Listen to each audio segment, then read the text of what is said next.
O Caminho a Cristo, capítulo 3. Mudança de rumo. Como pode alguém ser justo diante de Deus? Como pode o pecador ser justificado? É unicamente por meio de Cristo que podemos ser postos em harmonia com Deus, com a santidade. Mas como devemos chegar a Cristo? Muitos fazem hoje a mesma pergunta que fez a multidão no dia de Pentecoste.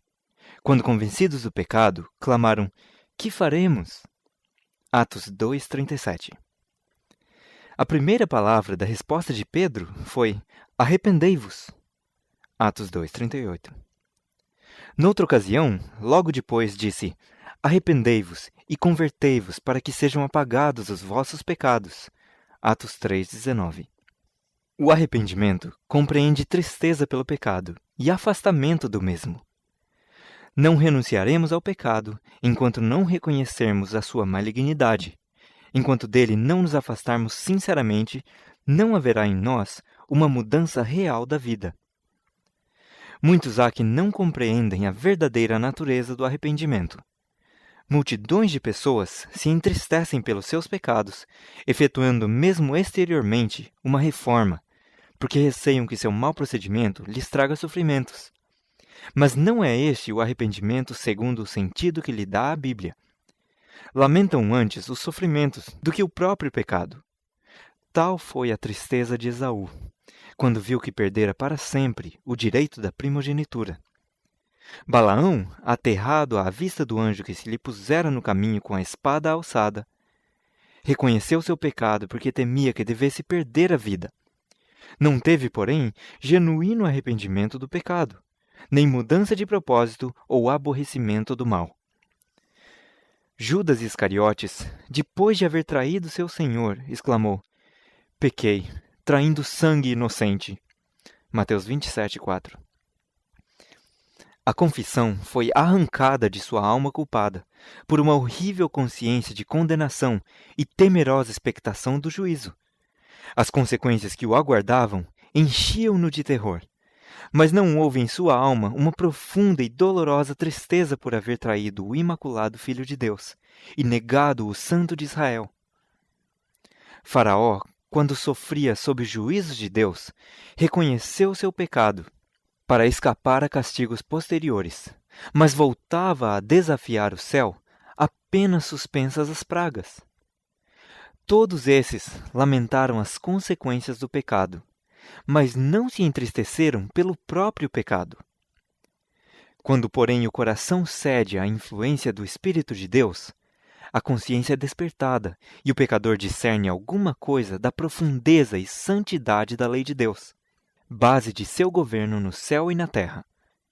A luz verdadeira, que alumia a todo homem que vem ao mundo, ilumina também os secretos escaninos da alma, e as coisas ocultas das trevas se põem a descoberto. A convicção se apodera do espírito e da alma. O pecador tem, então, uma intuição da justiça de Jeová, e experimenta horror ante a ideia de aparecer em sua própria culpa e impureza perante o perscrutador dos corações. Vê o amor de Deus, a beleza da santidade, a exaltação da pureza. Anseia por ser purificado e reintegrado na comunhão do céu. A oração de Davi, depois de sua queda, ilustra a natureza da verdadeira tristeza pelo pecado. Seu arrependimento foi sincero e profundo. Não fez nenhum empenho por atenuar a culpa. Nenhum desejo de escapar ao juízo que o ameaçava lhe inspirou a oração. Reconheceu a enormidade de sua transgressão. Viu a contaminação de sua alma. Aborreceu o pecado. Não suplicava unicamente o perdão, mas também um coração puro. Anelava a alegria da santidade, ser reintegrado na harmonia e comunhão com Deus. Era esta a linguagem de sua alma.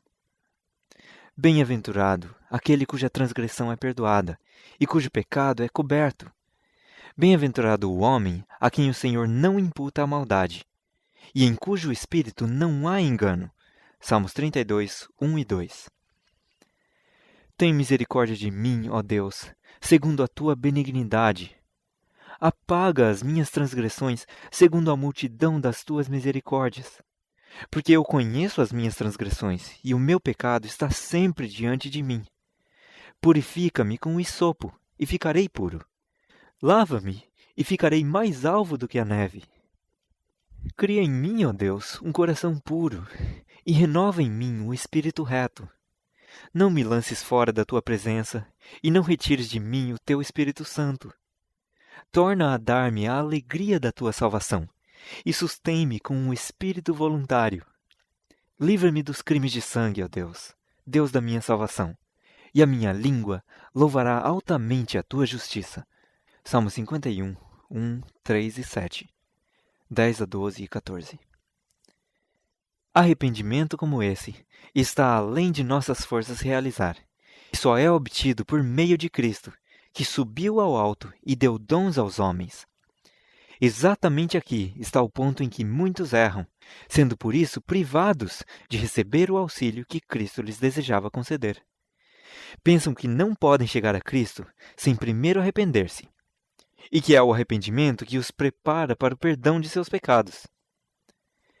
É certo que o arrependimento precede o perdão dos pecados, pois unicamente o coração quebrantado e contrito é que sente a necessidade de um Salvador.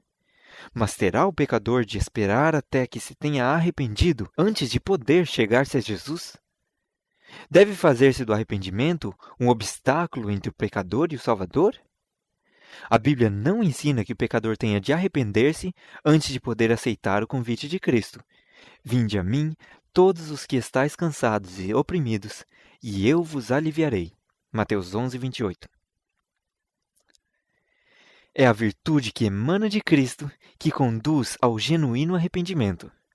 Pedro elucidou este ponto em sua declaração aos israelitas, dizendo: Deus, com a sua destra, o elevou a príncipe e salvador, para dar a Israel o arrependimento e remissão dos pecados. Atos 5:31.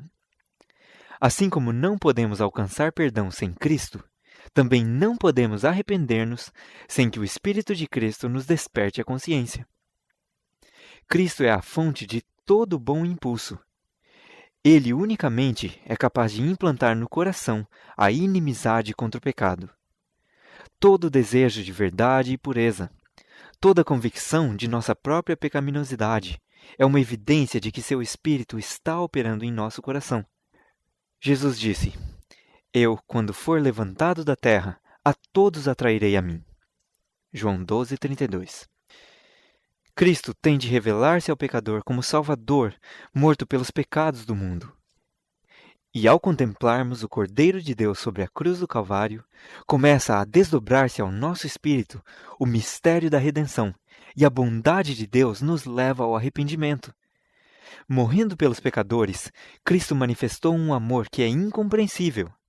E esse amor, ao ser contemplado pelo pecador, abranda-lhe o coração, impressionando-lhe o espírito e inspira-lhe à alma contrição.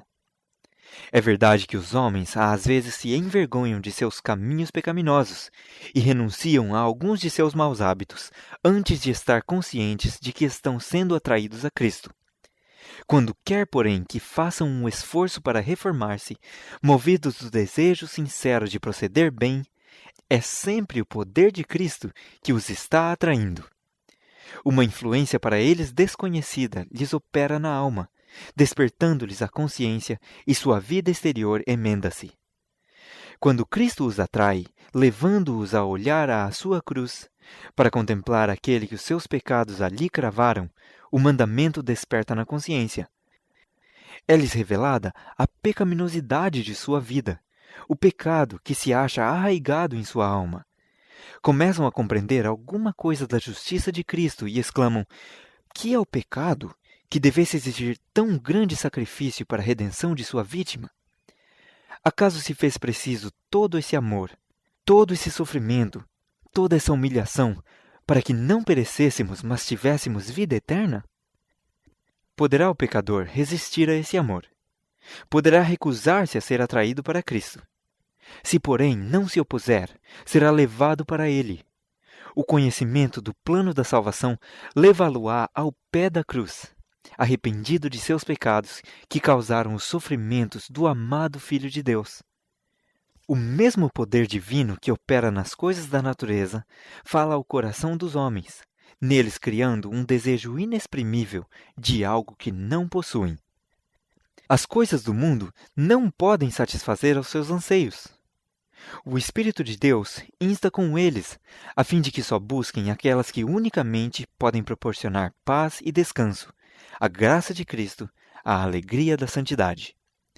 Por influências visíveis e invisíveis, nosso Salvador está a operar constantemente para atrair o espírito dos homens dos prazeres do pecado que não satisfazem para as infinitas bênçãos que nele podem possuir. A todas essas almas, que em vão buscam mitigar a sede nas rotas cisternas deste mundo, dirige-se a mensagem divina. Quem tem sede, venha, e quem quiser, tome de graça da água da vida. Apocalipse 22:17. Vós, que suspirais por alguma coisa melhor do que as que este mundo oferece, reconhecei nesse anelo a voz de Deus à vossa alma. Pedi-lhe que vos dê arrependimento, que vos revele a Cristo em seu infinito amor, sua perfeita pureza. Na vida do Salvador, exemplificaram-se perfeitamente os princípios da lei de Deus: amor a Deus e ao homem. Benevolência, amor abnegado eram a vida de sua alma. É quando o contemplamos, quando a luz de nosso Salvador incide sobre nós, que vemos a pecaminosidade de nosso coração. É possível que nos tenhamos lisonjeado, como fez Nicodemos, com a ideia de que nossa vida tem sido justa, nosso caráter moral reto, julgando não termos necessidade de humilhar perante Deus o coração, como um pecador vulgar. Mas quando a luz de Cristo nos ilumina a alma, vemos quão impuros somos. Discernimos o egoísmo dos nossos motivos, nossa inimizade contra Deus, que tem maculado todos os atos de nossa vida. Reconheceremos então que nossa própria justiça é na verdade como trapos imundos, e unicamente o sangue de Cristo nos pode lavar da mancha do pecado e renovar-nos o coração à sua semelhança. Um raio da glória divina, um vislumbre da pureza de Cristo que nos penetre na alma, tornará dolorosamente visível toda a mancha do pecado, pondo a descoberto a deformidade e defeitos do caráter humano. Torna patentes os desejos profanos, a infidelidade do coração, a impureza dos lábios. Os atos de deslealdade do pecador, invalidando a lei de Deus, expõe-se-lhe à vista e seu espírito se abate e aflige sob a influência perscrutadora do Espírito de Deus. Aborrece-se a si mesmo ao contemplar o puro, imaculado caráter de Cristo. Quando o profeta Daniel contemplou a glória que cercava o mensageiro celeste que lhe foi enviado, ficou dominado de um sentimento de sua própria fraqueza e imperfeição. Descrevendo o efeito da cena maravilhosa, diz ele: não ficou força em mim, e transmudou-se em mim a minha formosura em desmaio, e não retive força alguma. Daniel 10:8. A alma, assim comovida, odiará seu egoísmo, aborrecerá seu amor próprio e buscará pela justiça de Cristo a pureza de coração que está em harmonia com a lei de Deus e o caráter de Cristo. Diz Paulo que, segundo a justiça que há na lei, no que respeita aos atos exteriores, ele era irrepreensível. Quando, porém, chegou a discernir o caráter espiritual da lei, reconheceu-se pecador. Julgado pela letra da lei, segundo os homens a aplicam à vida exterior, havia se afastado do pecado. Mas quando olhou as profundezas dos santos preceitos e se viu a si próprio como o via Deus, prostrou-se, humilde, e confessou a culpa. Diz ele: eu, em algum tempo, vivia sem lei, mas vindo o mandamento, reviveu o pecado, e eu morri. Romanos 7:9. Quando viu a natureza espiritual da lei, o pecado se lhe apresentou em toda a sua verdadeira hediondez, e desvaneceu-se-lhe o amor próprio. Deus não considera todos os pecados igualmente graves. Há aos seus olhos, como aos do homem, gradações de culpa. Por mais insignificante, porém, que este ou aquele mau ato possa parecer aos olhos humanos, pecado algum é pequeno à vista de Deus. O juízo do homem é parcial, imperfeito, mas Deus avalia todas as coisas como são na realidade. O bêbado é desprezado e disse-lhe que seu pecado o excluirá do céu, ao passo que o orgulho, o egoísmo e a cobiça muitas vezes não são reprovados. No entanto, esses são pecados especialmente ofensivos a Deus, pois são contrários à benevolência de seu caráter e àquele desinteressado amor que é a própria atmosfera do universo não caído. A pessoa que cai em algum pecado grosseiro sente talvez sua vergonha e miséria e sua necessidade da graça de Cristo. Mas o orgulho não sente necessidade alguma e assim fecha o coração a Cristo e às infinitas bênçãos que veio dar. O pobre publicano que orava, ó Deus, tem misericórdia de mim, pecador, considerava-se homem muito ímpio, e outros assim o consideravam também. Mas sentia a sua necessidade, e arcando ao peso da culpa e da vergonha, veio perante Deus, pedindo-lhe misericórdia. Seu coração estava aberto para que o Espírito de Deus ali fizesse sua obra de graça e o libertasse do poder do pecado. A oração jactanciosa e plena de justiça própria do fariseu revelou que tinha o coração fechado à influência do Santo Espírito. Pela distância em que se achava de Deus, não percebia sua própria corrupção, em contraste com a perfeição da santidade divina. Não sentia necessidade de coisa alguma, e coisa alguma recebeu. Quando virdes vossa pecaminosidade, não espereis até que vos tenhais melhorado. Quantos há que julgam não ser suficientemente bons para ir a Cristo? Tendes esperança de tornar-vos melhor mediante vossos próprios esforços? Pode o etíope mudar a sua pele, ou o leopardo as suas manchas? Nesse caso, também vós podereis fazer o bem, sendo ensinados a fazer o mal. Jeremias 13:23. Só em Deus é que há socorro para nós. Não devemos esperar persuasões mais fortes, melhores oportunidades ou um temperamento mais santo. De nós mesmos, nada podemos fazer. Temos de ir a Cristo exatamente como nos achamos. Mas ninguém se iluda com o pensamento de que Deus, em seu grande amor e misericórdia, salvará ainda mesmo os que lhe rejeitam a graça. A tremenda malignidade do pecado só pode ser avaliada em face da cruz. Se os homens insistem em que Deus é bom demais para rejeitar o pecador, olhem eles ao Calvário. Foi por não haver outro meio de salvar o homem e por ser impossível, sem esse sacrifício, escapar o gênero humano ao poder corruptor do pecado e ser restaurado à comunhão com seres santos, impossível tornarem-se os homens de novo participantes da vida espiritual. Foi por isso que Cristo tomou sobre si a culpa dos desobedientes e sofreu em lugar dos pecadores. O amor, sofrimento e morte do Filho de Deus atestam a terrível enormidade do pecado e revelam que não há escape de seu poder, nem esperança da vida mais elevada, senão pela submissão da alma a Cristo. O impenitente escusa-se às vezes dizendo de professos cristãos: sou tão bom como eles. Não são mais abnegados, nem mais sóbrios ou circunspectos em sua conduta do que eu. Amam os prazeres e são condescendentes consigo mesmos, da mesma maneira que eu. Tornam assim as faltas dos outros uma desculpa para a sua própria negligência do dever. Mas os pecados e defeitos alheios não excusam a pessoa alguma, pois o Senhor não nos deu um modelo falível e humano. O imaculado Filho de Deus é que nos foi dado para exemplo, e os que se queixam do mau procedimento de professos cristãos são justamente os que deveriam apresentar melhor vida e mais nobre exemplo. Se tem tão elevado conceito do que deve ser o cristão, não será tanto maior o seu próprio pecado?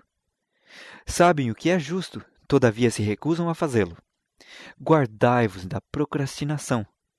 Não adieis a obra de abandonar vossos pecados e buscar por Jesus a pureza de coração. Nisto é que milhares e milhares têm errado, para sua perda eterna. Não me demorarei aqui sobre a brevidade e incerteza da vida, mas há um terrível perigo, perigo que não é compreendido suficientemente, em adiar atender à voz suplicante do Santo Espírito de Deus, preferindo viver em pecado, pois isto é o que é, na verdade, esse retardamento. Só com risco de infinita perda é que podemos condescender com o pecado, por pequenino que seja. O que nós não vencermos, vencer-nos-á a nós, operando nossa destruição. Adão e Eva persuadiram-se de questão tão insignificante como fosse comer do fruto proibido, não poderiam resultar tão terríveis consequências como as de que Deus os avisara. Mas essa questão insignificante constituía uma transgressão da imutável e santa lei divina e separou o homem de Deus, abrindo os diques da morte e trazendo sobre o mundo misérias indizíveis. Século após século tem subido da terra um contínuo grito de lamento, e toda a criação geme aflita em resultado da desobediência do homem. O próprio céu sentiu os efeitos de sua rebelião contra Deus. O Calvário aí está como um monumento do estupendo sacrifício exigido para expiar a transgressão da lei divina. Não consideremos o pecado coisa trivial.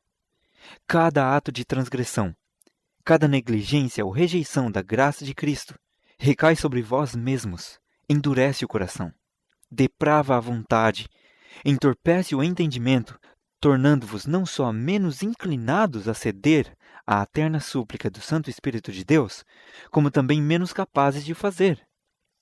Muitos tranquilizam a consciência perturbada, com o pensamento de que poderão mudar o seu ímpio procedimento quando bem o quiserem, que podem acolher levianamente o convite da misericórdia e, contudo, não deixar de serem impressionados repetidamente. Julgam que, depois de haverem desprezado o Espírito da graça, depois de haverem posto sua influência do lado de Satanás, em um momento de terrível aflição, poderão mudar sua vida. Mas isto não é tão fácil. A experiência, a educação de toda uma vida, moldou o caráter de tal maneira que poucos há que então desejam receber a imagem de Jesus. Um mau traço de caráter que seja, um só desejo pecaminoso, acariciado persistentemente, acabará neutralizando todo o poder do Evangelho. Toda condescendência pecaminosa fortalece a aversão da alma para com Deus.